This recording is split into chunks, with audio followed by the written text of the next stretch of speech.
तो आज हमने उसके शॉर्ट क्वेश्चंस करने हैं और न्यूमेरिकल्स करने हैं।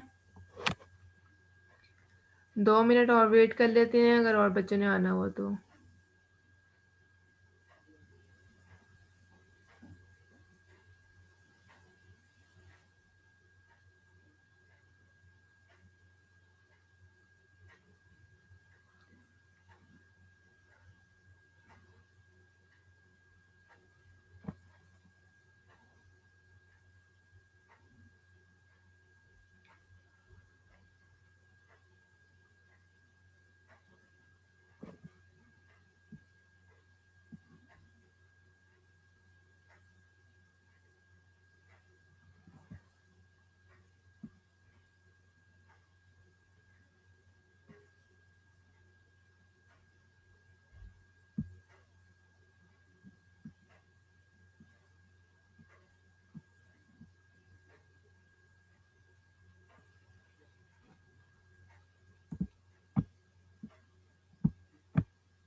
अच्छा, यहाँ पे क्वेश्चन नंबर हमारे पास शॉर्ट क्वेश्चन में क्वेश्चन नंबर 1 है हमारे पास। Bohr theory of hydrogen atom is based upon several assumptions. To any of these assumptions contradict classical physics.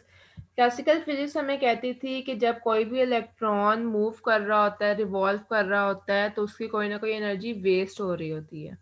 जबकि हमने बोहर्स थ्योरी के अंदर पढ़ा है, बोहर्स हाइड्रोजन एटम की थ्योरी के अंदर पढ़ा है कि जब कोई भी एटम रेडिएट कर रहा होता है, कोई रिवॉल्व कर रहा होता है, तो कोई भी एनर्जी वेस्ट नहीं होती है। तो इसका मतलब yes, the first postulate of Bohr's theory of hydrogen atom contradicts classical physics. First का आंसर है first postulate of Bohr's theory contradicts classical physics. क्यों? क्योंकि क्लासिकल फिजिक्स हमें कहती है कि कोई भी इलेक्ट्रॉन जब रिवॉल्व कर रहा होता है तो वो एनर्जी वेस्ट कर रहा होता है या फिर उसकी एनर्जी रेडिएट हो रही होती है। जबकि रियल के अंदर जो बोहर्स थ्योरी ने हमें कहा है, उसमें कहा है कि जब कोई भी इलेक्ट्रॉन रिवॉल्व कर रहा हो तो कोई भी उसकी एनर्जी कोई भी वेस्ट नहीं हो रही होती है। ठीक है, आगे है क्वेश्चन नंबर 20.3। 20.3 है, can electron in the ground state of hydrogen absorb a photon of energy 13.6 and greater than 13.6? Yes, electron in ground state can absorb energy of 13.6 and more.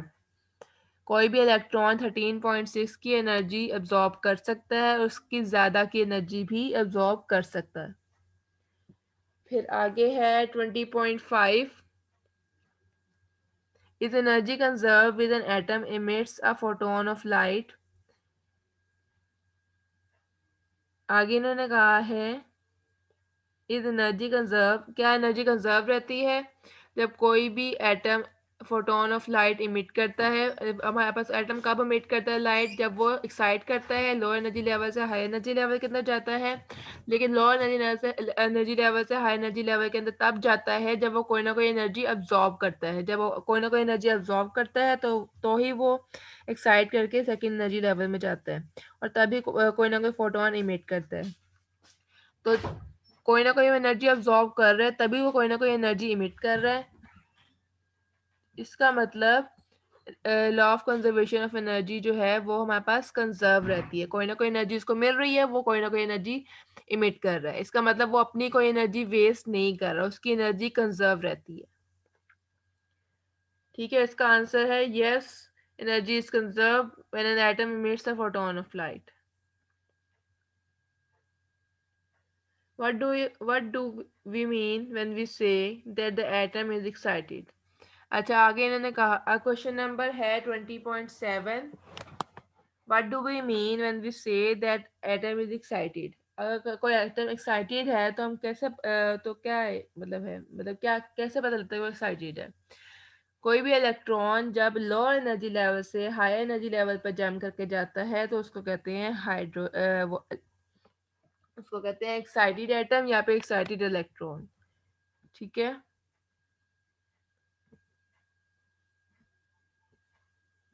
वालेकुम अस्सलाम।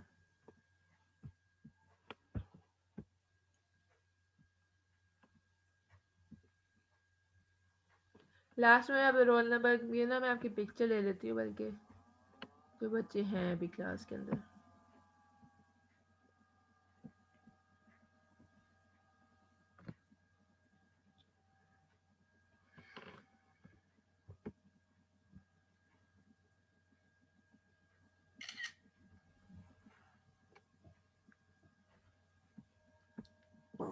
अच्छा, तो कहाँ पे थी मैं? 20.8। Can X-rays be reflected, refracted, diffracted and polarised just like other waves? Explain. Yes, X-rays can be reflected, diffracted and polarized. X-rays reflect भी हो सकती हैं, डायफ्रैक्ट भी हो सकती हैं और पोलराइज भी हो सकती हैं। बस एक्सप्लेनेशन आगे ये आ जाती है। दिस इज बिकॉज एक्स-rays are electromagnetic waves. As the wavelength of X-rays is much shorter than ordinary waves, the circumstances of this phenomena may be different. For example X-rays can be diffracted by crystals only. क्यों? क्योंकि उसकी wavelength बहुत ज़्यादा short होती है। X-rays की wavelength बहुत ज़्यादा शॉर्ट होती है और एनर्जी हाई होती है। एडवांटेजेस आ जाते हैं। What are the advantage? 20.9। What are the advantages of laser over ordinary light? Advantages की यही आ जाते हैं। Intense, secondly monochromatic, third unidirectional, fourth coherent and five is sharply focused. Intense होती है, मोनोक्रोमेटिक होती है, यूनिडायरेक्शनल होती है, कोहेरेंट होती है और शार्पली फोकस्ड होती है। अच्छा, आगे 20.10।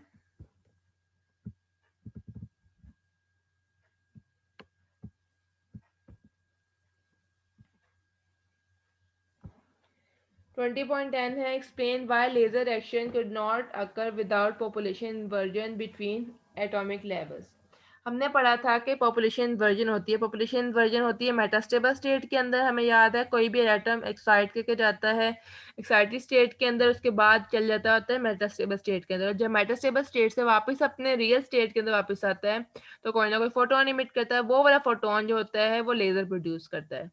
तो अब जब तक वो मेटास्टेबल स्टेट के अंदर नहीं जाएगा कोई भी एटम, कोई भी इलेक्ट्रॉन, तब तक वो फोटोन वो वाला एमिट नहीं करेगा जो लेजर प्रोड्यूस करता है। इसीलिए हम कह सकते हैं कि पॉपुलेशन इन्वर्जन जो है वो ज़रूरी है। किस लिए? लेजर प्रोड्यूस करने के लिए। इसका आंसर यही है। If the number of atoms in metastable state is not greater than those of the ground state, अगर हमारे पास मेटास्टेबल स्टेट के अंदर जो एटम्स हैं वो ज़्यादा नहीं है than that of the ground state, the incident photons will be absorbed by atoms in the ground state. These atoms are excited to the metastable state. In this case, laser amplification could not occur. The rate of induced absorption will be greater than that of the rate of stimulated emission. ठीक है। वही बात कि अगर metastable state के अंदर कम atoms होंगे तो वो एक्साइट नहीं होंगे, वापस एनर्जी लेवल में वापस नहीं आएंगे, और फिर आएंगे भी तो वो उस फोटोन वो वाला फोटोन एमिट नहीं करेंगे जो कि लेजर प्रोड्यूस करे। ठीक है। आगे न्यूमेरिकल्स है।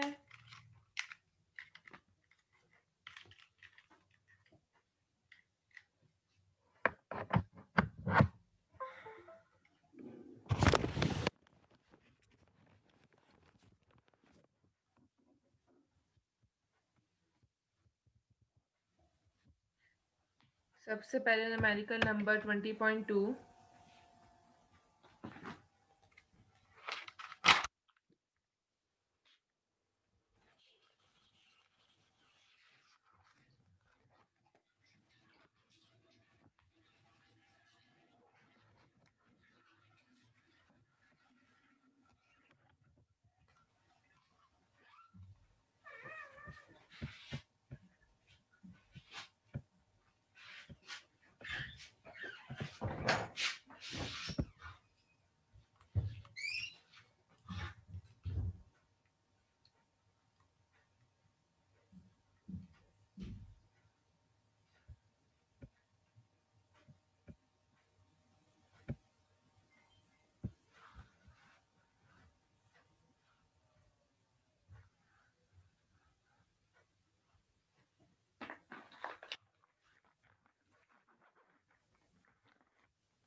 न्यूमेरिकल नंबर 20.2 के अंदर हमें 3 वेवलेंथ्स दी हुई हैं और हमें कहा है कि एनर्जीज फाइंड करें।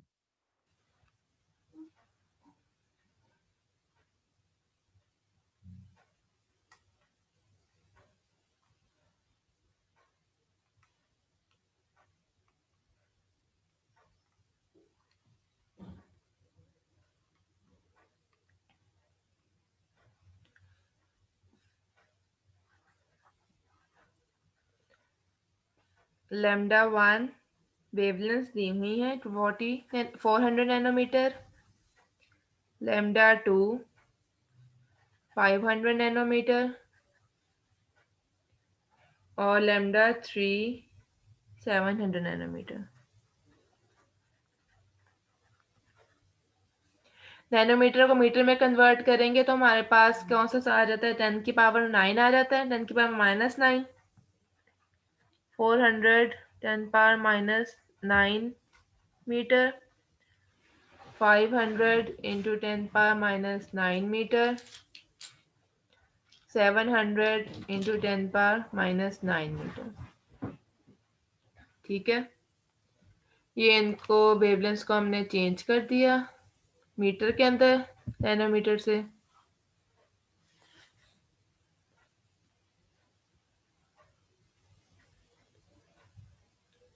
अब हमने फाइंड करनी है इन सब की एनर्जीज।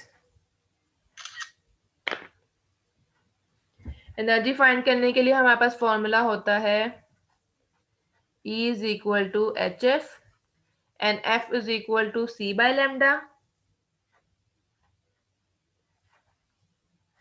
C by lambda। ठीक है, ये हमारे पास एनर्जी फाइंड करने का फॉर्मूला होता है।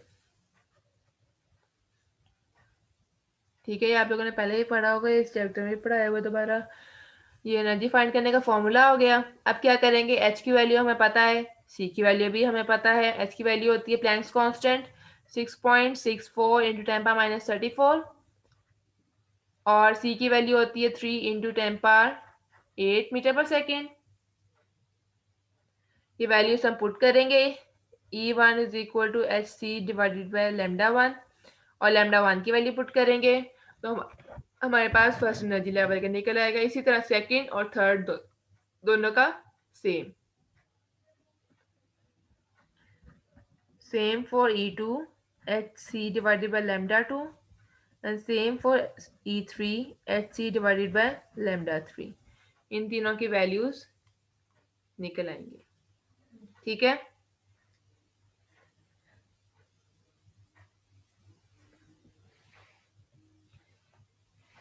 एक की वैल्यू निकाल लेते हैं, अगली दोनों की आप लोग खुद निकाल लेना।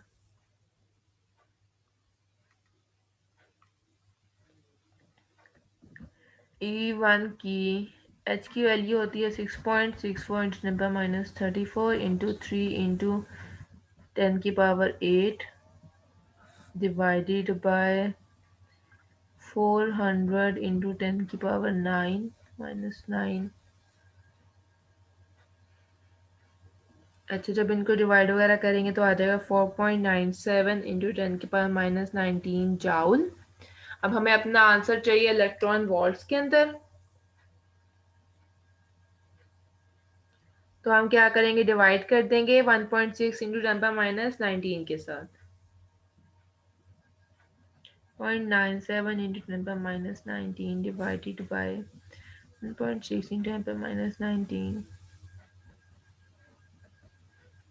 तो हमारे पास आ गया 3.10 इलेक्ट्रॉन वोल्ट आंसर।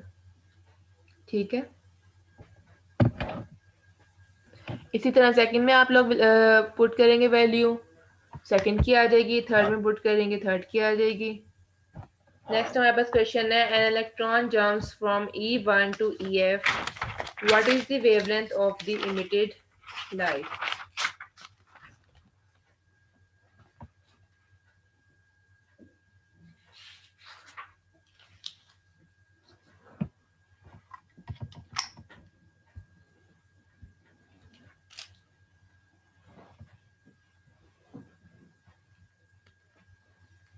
20.3 है,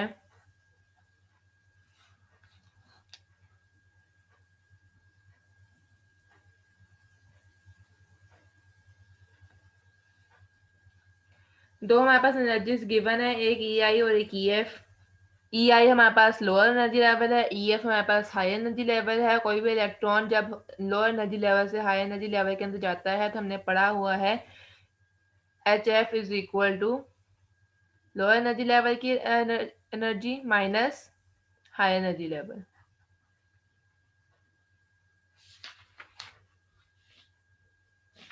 ठीक है, यही पढ़ा हुआ ना हमने, lower energy level to higher energy level. H F की बजाय एच सी बाय लैम्डा लिख सकते हैं हम। ई आई माइनस ई एफ। ई आई की वैल्यू भी हमें पता है, ई एफ की वैल्यू भी हमें पता है, एच की वैल्यू भी पता है, सी की वैल्यू भी पता है। हमें क्या नहीं पता, वो है लैम्डा। लैम्डा जब कि हमने फाइंड करना है, लैम्डा एक साइड पे कर लेते हैं। H C divided by E I minus E F. ठीक है, इसमें सारी वैल्यूज पुट करेंगे तो हमारा आंसर आ जाएगा। आप लोगों ने सॉल्व करके देखना है, अगर नहीं आंसर आता है तो फिर हम सॉल्व कर लेंगे क्लास के अंदर, अगर आ जाता है तो ठीक है।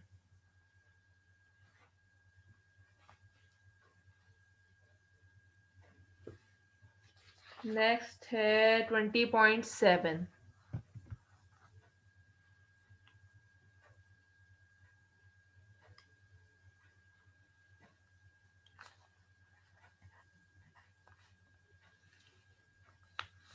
20.7 के अंदर हमारे पास electron in X-ray tube are accelerated through potential difference. Potential difference हमारे पास गिवन है 3000 वोल्ट। और if these electrons were slowed down in a target, what will be the minimum wavelength of X-ray produced? हमने wavelength find करनी है, minimum wavelength find करनी है। ठीक है, लैम्डा मिनिमम हमने फाइंड करनी है। तो हम क्या करेंगे, हमें पता है kinetic energy is equal to H F होता है, एच एफ मैक्सिमम। अब इसको जब एफ की बजाय सी बाय लैम्डा पुट करेंगे, C divided by lambda minimum, ये इसके इक्वल होता है। ठीक है, और हमें पता है kinetic energy is also is equal to E V. ये हमने पढ़ा था उसके अंदर लेजर वाले टॉपिक से, जो पहला हमारे पास टॉपिक था ना ब्रेनस्टार्लंग वाला, उसमें हमने पढ़ा था के इज इक्वल टू ईवी, ये वाला फॉर्मूला। दोनों को अगर हम कंपेयर कर दें तो EV is equal to H C divided by lambda minimum. Lambda minimum एक साइड पे ले आएंगे, H C divided by E,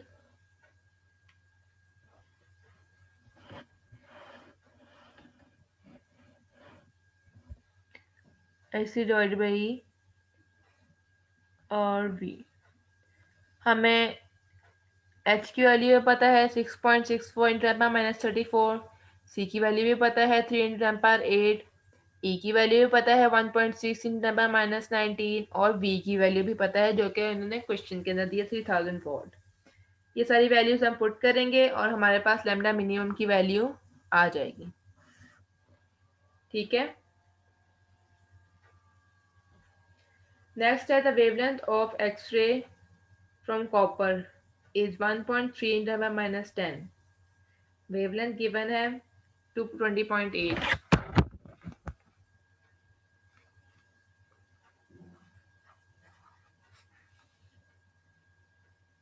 wavelength given है और कहा है एनर्जी डिफरेंस फाइंड करें।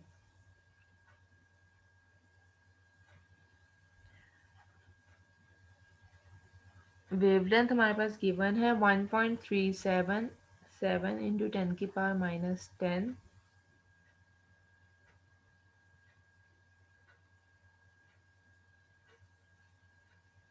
और हमने एनर्जी डिफरेंस फाइंड करना है। एनर्जी डिफरेंस फाइंड करने का फॉर्मूला हमें पता है, हमने अभी भी दो क्वेश्चंस के अंदर यूज किया है। एच एफ, एफ की बजाय हम लगा देंगे एच सी बाय लैम्डा। यहाँ से हमने लैम्डा की वैल्यू हमें पता है, एच की वैल्यू भी पता है, सी की वैल्यू भी पता है। सारी वैल्यूज जब हम लगाएंगे तो हमारे पास आंसर आ जाएगा। ठीक है, हमारे पास आंसर आएगा जाउल्स के अंदर, जाउल्स को कन्वर्ट कर देंगे इलेक्ट्रॉन वोल्ट के अंदर। ठीक है,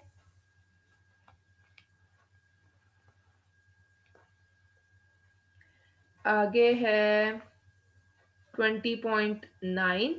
20.9 सेम 20.7 जैसा है, उसके अंदर भी हमारे पास पोटेंशियल डिफरेंस गिवन है और हमने निकालना है वेवलेंथ, शॉर्टेस्ट वेवलेंथ मतलब मिनिमम वेवलेंथ निकालनी है। आगे 20.10 है,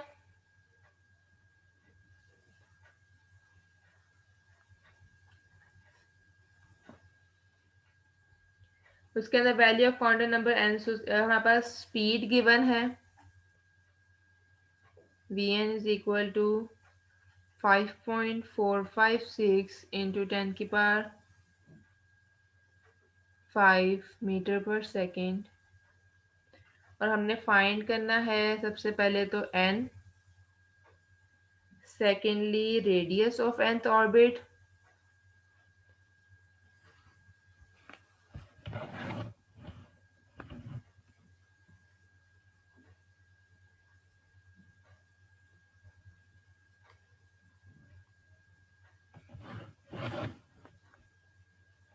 और थर्डली हमने फाइंड करनी है एनर्जी ऑफ nth ऑर्बिट।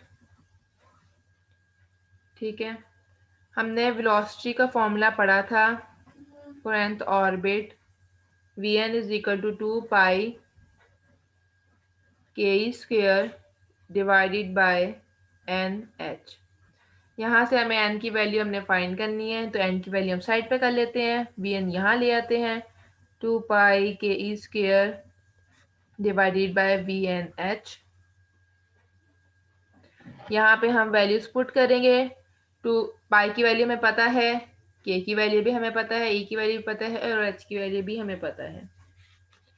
ये सारी वैल्यूज पुट करेंगे तो हमारे पास आंसर आ जाएगा। के की वैल्यू थी 9 इंटू 10⁻9, ई की वैल्यू 1.6 इंटू 10⁻−19, एच की वैल्यू 6.64 इंटू 10⁻−34। तो हमारे पास ये सारी वैल्यू जब हम पुट करेंगे तो एन की वैल्यू हमारे पास 4 आ जाएगी। ठीक है, अब एन की वैल्यू 4 आ गई तो रेडियस निकालने का फॉर्मूला भी हमें पता है, that is R N is equal to N square H square divided by 4 pi square के स्क्वेयर डिवाइडेड बाय एम। ठीक है, यहाँ पे n की वैल्यू हमने अभी अभी निकाल ली है, h की वैल्यू भी हमें पता है, बाकी सबकी वैल्यूज भी हमें पता है, बाकी सबकी वैल्यूज भी हमें पता है। तो यहाँ से हम रेडियस भी निकाल लेंगे। आगे हमने निकालनी है एनर्जी। एनर्जी का फॉर्मूला होता है E N is equal to -2 pi square के square M E 4 divided by N square H square. ठीक है, ये एनर्जी का फॉर्मूला होता है, इसमें भी सेम ऐसी वैल्यूज पुट करेंगे और हमारे पास आंसर आ जाएगा। अगर किसी का आंसर नहीं आता तो वो मुझे कल क्लास में बताए, हम सॉल्व कर लेंगे क्लास के अंदर दोबारा।